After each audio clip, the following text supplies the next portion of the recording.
Coucou, ça va? C'est Judith. Aujourd'hui, on va voir comment réaliser un joli petit escargot veilleuse.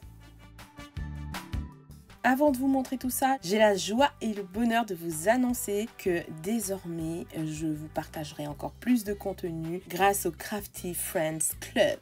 Alors, je ne vous en parle pas dans cette vidéo, je laisse Libébule vous en parler dans la vidéo qui s'affiche. En gros, c'est un club de créatrices, c'est un club de fanatiques, de polymères, de résine, de modelage, de tout plein de loisirs créatifs, toutes aussi talentueuses les unes que les autres.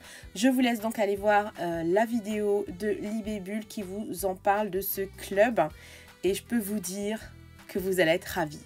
Alors si vous avez suivi la vidéo de Libébule, vous avez compris qu'il y aura tous les 2 mois un pair 6 vidéos tuto sur un thème. Et cette fois-ci, le thème qui a été tiré au sort, c'est l'escargot. Comment vous dire que je ne suis absolument pas inspirée. Enfin, j'étais surtout pas du tout inspirée. Et puis finalement, je me suis dit que j'allais faire une veilleuse escargot. Alors pour ce projet, je vais utiliser de la résine UV et je vais utiliser également de la pâte polymère. Et j'ai commencé par faire une boule à neige. Alors en fait, c'est une boule à neige, mais pas avec de la neige, mais des paillettes. Et pour la faire, je vais réaliser grâce à la résine UV une coque, comme vous pouvez le voir. Une boule. Dans un premier temps, je fais couler à plusieurs reprises et figer surtout grâce à ma torche UV que vous voyez derrière, de la résine UV que je mets dans mon moule et que je fais tourner. En fait, je tapisse tout le moule à l'intérieur. Une fois que j'ai plusieurs couches qui forment en fait une coque assez solide, je viens passer ça dans ma lampe UV aussi bien à l'endroit qu'à l'envers, enfin sur plusieurs côtés. Et quand j'estime que c'est assez dur, eh bien je viens démouler et voilà ce que cela me donne. J'obtiens presque une sphère. Alors ce que je vais venir faire justement, c'est retirer tout ce qui dépasse grâce à une pince coupante. Alors évidemment comme ça, elle est vraiment pas belle, elle a tout plein d'aspérité, tout plein de, comment dire, c'est pas du tout lisse à l'intérieur, mais rassurez-vous qu'après, ah oui j'ai cassé aussi ça, mais ça se rattrapera par la suite, vous allez voir. Justement je viens couler de la résine ensuite dans le moule que je viens tapisser tout autour et je pose ma boule comme ça. Je remets le moule, enfin je déroule le moule à l'intérieur et je vais figer comme j'ai fait au début pour vraiment avoir une sphère parfaite.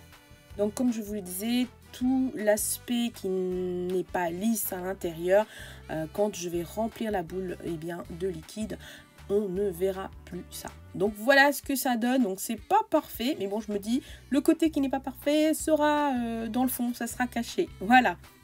Ma boule, ma sphère va quand même faire bronzette pendant encore quelques minutes pour être sûr que ce soit bien catalysé à l'intérieur. Alors le regret que j'ai, c'est de ne pas l'avoir fait avec la résine UV Padico parce que vraiment du coup transparence et c'est impec et puis ça catalyse en un rien de temps. Donc ici je vais percer. Pour percer, j'ai aménagé de cette manière-là mon aspirateur pour éviter qu'il y ait le moins possible de résidus à l'intérieur. Mais comme vous allez voir, hein, ça n'a pas... Enfin si, ça a servi quand même parce que ça m'a aspiré pas mal de choses. Donc quand vous travaillez la résine, surtout que vous la poncez ou que vous la perciez, masque. Parce que toutes ces petites particules pour les poumons, c'est pas bon du tout. Donc là, je viens aspirer tout ça, mais vous allez voir en agrandissant le trou, puisqu'il va falloir l'agrandir pour faire rentrer les paillettes et pour faire rentrer l'eau. Et bien voilà, donc ça a complètement sali ma boule. Alors heureusement qu'elle était bien catalysée à l'intérieur, parce que si ça ne l'est pas, et bien toutes ces petites poussières restent collées. Donc il faut vraiment bien catalyser sa sphère. Donc je l'ai lavé et j'ai aspiré l'eau avec une seringue et voilà ce que ça donne. Et maintenant vient le côté le plus fun, c'est-à-dire remplir tout ça avec des paillettes et remplir tout ça avec un mélange justement de glycérine et d'eau. Alors moi je fais moitié-moitié pour vraiment avoir toutes ces petites paillettes qui flottent et qui ne coulent pas trop vite. Voilà, comme ça on a encore plus l'effet boule à neige et la flottaison, si je puis dire, des paillettes et de tout ce que je vais rajouter à l'intérieur. Allez, je vous laisse regarder.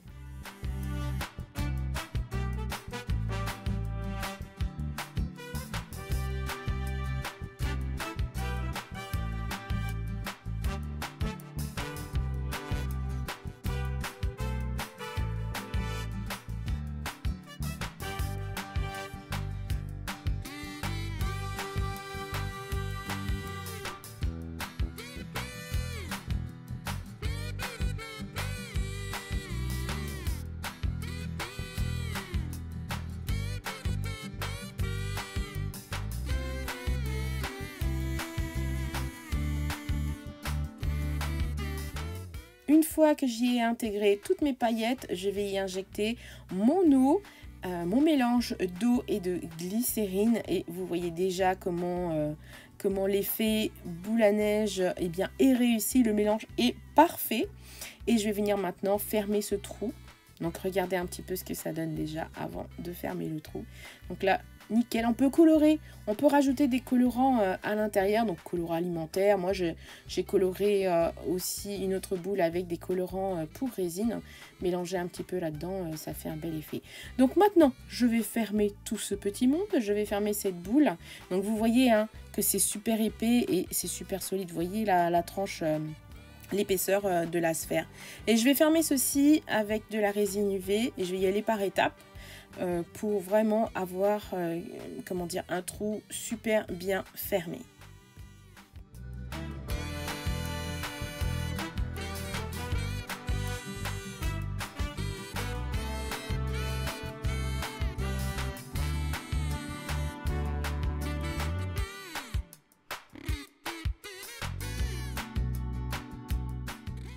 Et voilà le résultat, voici ce que ça va donner en sachant que ça sera caché dans le fond.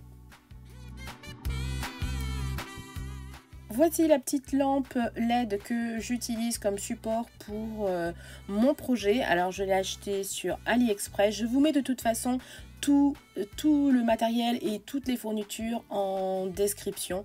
N'hésitez pas à aller voir les liens. Donc pour construire le corps de mon escargot, je vais utiliser du papier aluminium.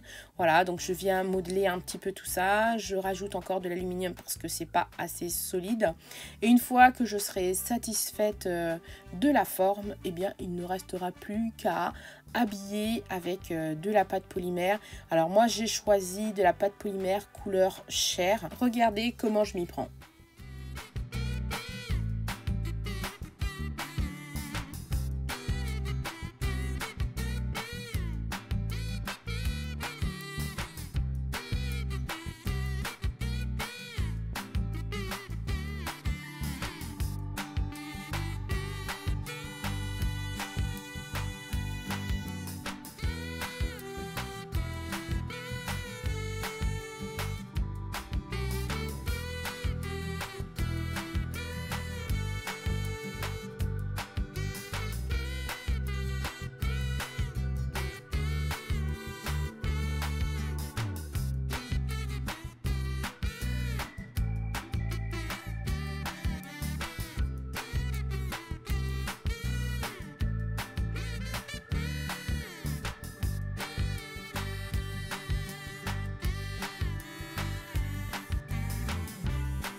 Avant de passer à la texture, je vais venir retirer cette partie-là qui sera après cuisson de toute façon creusée.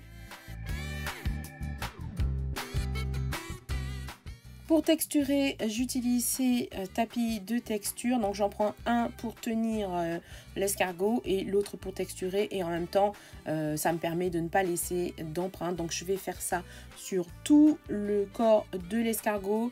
Je vous avoue que je ne suis pas une pro en modelage.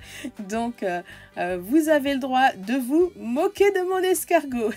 Donc voilà, j'avoue que je ne suis pas très fière. Mais bon, hein, il faut bien, faut bien y aller. Hein. Donc là, j'ai passé en fait un peu de talc sur ma boule pour éviter qu'elle ne colle sur la pâte polymère. Je viens d'écoller tout ça et je passe ça en cuisson 10 minutes, une pré-cuisson parce que je viendrai par la suite.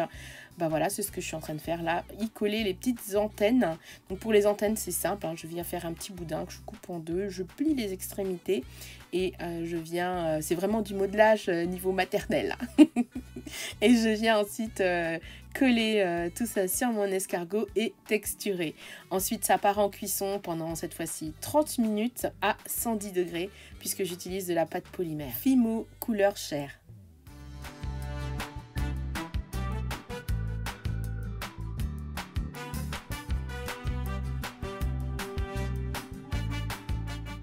Une fois cuit et refroidi, je viens coller ensuite mon escargot. Donc oui, je vous ai pas montré, mais j'ai creusé avec, j'ai découpé avec mon scalpel justement la partie centrale pour laisser passer la lumière.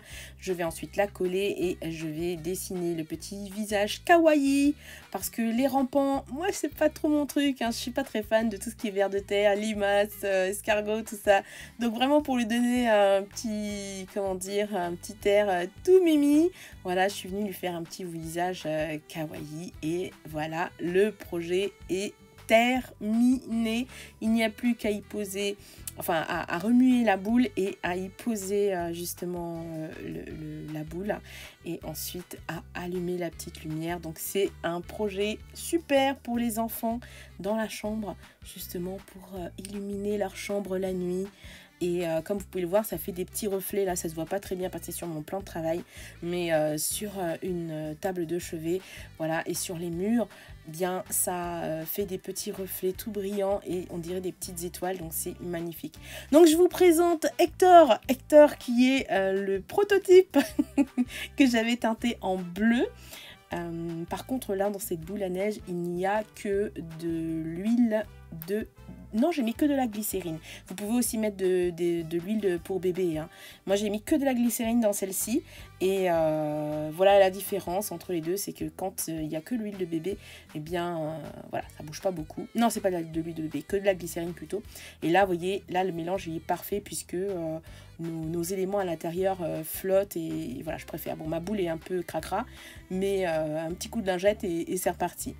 Donc voilà, ça c'était le premier projet du groupe justement de Crafty Friends Club et j'ai adoré le faire parce que je me suis mise une contrainte, c'est-à-dire que le modelage je suis pas fan et je me suis dit allez je fais un truc, je fais du modelage et voilà ce que ça donne et j'espère que vous aimez. Surtout dites-le moi avec un gros pouce en l'air et j'espère également que vous aimez le concept du Crafty Friends Club. Je vous invite à aller voir les vidéos de mes copines créatrices qui ont aussi travaillé sur le thème de l'escargot et allez donc voir les créations qu'elles ont réalisées. Vous trouverez tous les liens en barre de description, Je vous invite également à aller vous abonner sur Instagram sur la page justement du Crafty Friends Club pour avoir tout et ne rien rater. Dites-moi en commentaire quel est votre escargot préféré, Hector ou Belinda. Sur ce, je vous envoie tout plein de bisous, prenez soin de vous et surtout, n'oubliez pas, souriez, vous êtes coquette.